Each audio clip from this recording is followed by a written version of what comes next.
Piken dinala sila Gohan sa kakaibang dimension. Hello guys, Ugok Anime PH nga pala, ngayon nga ay pag-uusapan na natin ang chapter 42 ng Dragon Ball Hawkeye. Ito nga pala guys yung bagong chapter ng Dragon Ball Hawkeye. Pero bago nga tayo magsimula ay pwede nyo bang i-like ang ating video para lagi kayong maging updated sa mga ganitong klase ng content. Ipapaalala ko nga lang sa inyong lahat guys na ngayong buwan ng February ay magsisimulang maglabas muli ng bagong chapter ang Dragon Ball Super Manga, kaya asahan nyo na guys na ako ay mag-update dito about doon. Pero bago ko simulan ang chapter na ito ay mag-recap na nga muna tayo sa last chapter ng Dragon Ball Hawkeye. Natapos nga ang last chapter sa scene kung saan ay aatakehin na nga ni Bardock si Goku, ngunit agad naman itong pinigilan ni Jin. Dito na nga papasok ang chapter 42 ng Dragon Ball Hawkeye na pinamagatang Hyperdimension. Nagsimula nga ang chapter na ito sa scene kung saan ay tatamaan nga si Jin ng atake ni Bardock. Sa point na ito ay agad naman kumilos ng mabilis si Goku para nga iligtas ang kanyang nanay. Dahil sa ginawa ni Goku na pag-iwas sa atake ni Bardock ay aksidente nga niyang naipakita kay Bardock ang totoong itsura niya.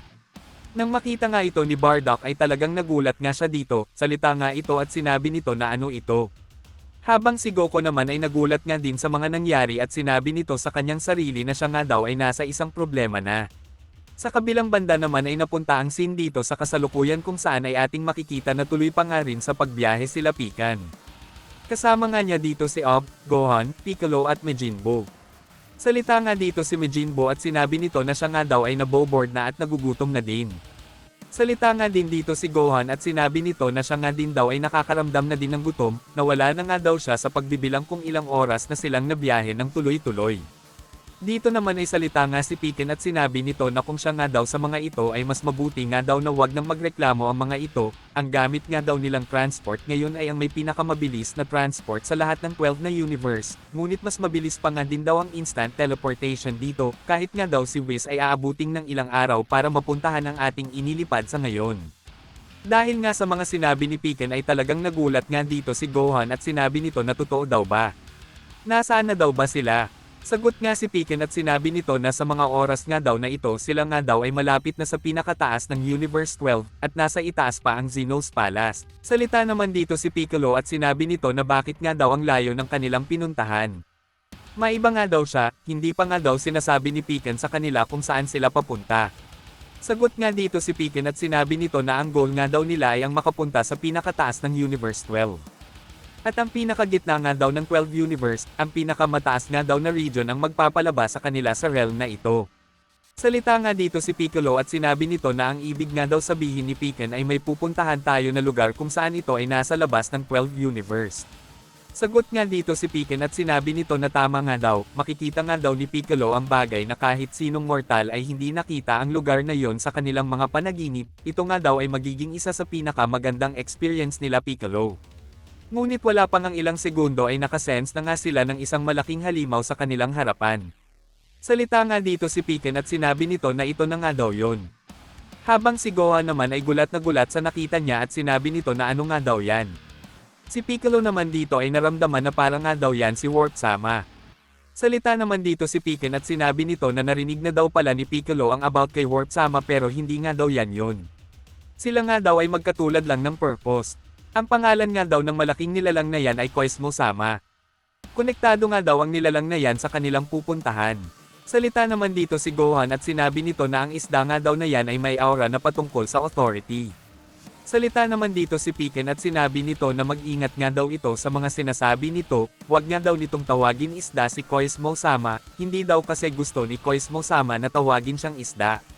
At sa moment na ito ay nagsalita na nga si Koismo Sama at sinabi nito na identity please.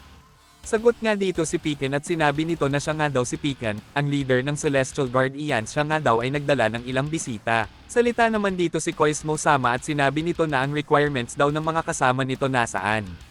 Sagot naman dito si Piken at sinabi nito na pwede naman daw e-check nito mismo kung sino ang mga kasama niya. Nang tinignan nga ni Koismo Sama sila Piccolo, Gohan, Majin Buu at Ob ay nagulat nga ito at sinabi nito na yan daw sila. Hindi nga dito tinapos ni Koismo Sama ang sinabi nito, salita nga dito si Piken at sinabi nito na na-realize mo na ba Koismo Sama. Habang si Gohan nga dito ay nagsalita at sinabi nito kay Piccolo na ano nga daw ang nangyari kay Koismo Sama. Bakit daw ito ay biglang nagulat nang makita sila nito? Sagot nga dito si Piccolo at sinabi nito na wala nga daw siyang alam kung bakit.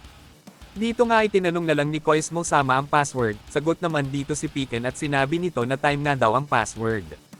Tama nga ang password kaya agad na nga ditong naghanda si Koizmo-sama para nga kainin na ang gamit na spaceship nila Pikan. Salita naman dito si Gohan at sinabi nito na sila daw ba ay lulunukin ni Koizmo-sama. Sagot naman si Piken at sinabi nito na oo nga daw. Si Piccolo naman dito ay nagsalita nga din at sinabi nito na wait nga lang daw. Safe daw ba sila dyan? Sagot nga dito si Piken at sinabi nito na maghanda na nga daw ang mga ito.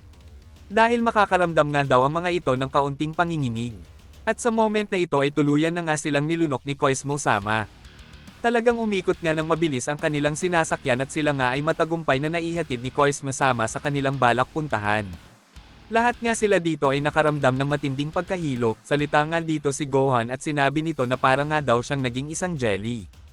Habang si Piccolo naman ay sinabi na akala nga daw niya ay yun na ang katapusan niya. Si Piken naman dito ay masayang sinabi kay Piccolo at Gohan na instead na nga daw na magreklamo ang mga ito, ay mas mabuti nga daw na tignan ng mga ito ang kanilang paligid. Nakita na nga nila Gohan ang napakagandang lugar na ito, salita nga dito si Gohan at sinabi nito na ang lugar nga daw na ito ay hindi pa niya nakita kahit kailan, salita naman dito si Piccolo at sinabi nito na Piken anong lugar ito. Sagot nga dito si Piken at sinabi nito na ang lugar nga daw na ito ay tinatawag na Hyper Dimension, ito nga daw ang dimension na matatagpuan sa itaas ng 12 universe. Hanggang dito na nga lang muna ito guys. Wait nyo lang guys, upload ko agad yun part 2 nito, medyo mahaba kasi guys ang usapan at paliwanag sa chapter na ito kaya kailangan kong maipaliwanag ito sa inyo ng maayos para sa susunod na chapter ay lahat tayo makakasabay, kaya pwede nyo bang i-like ang ating video at mag-subscribe na rin kayo sa ating channel para guys sipagin pa tayo sa paggawa ng mga ganitong klase ng content. Salamat guys.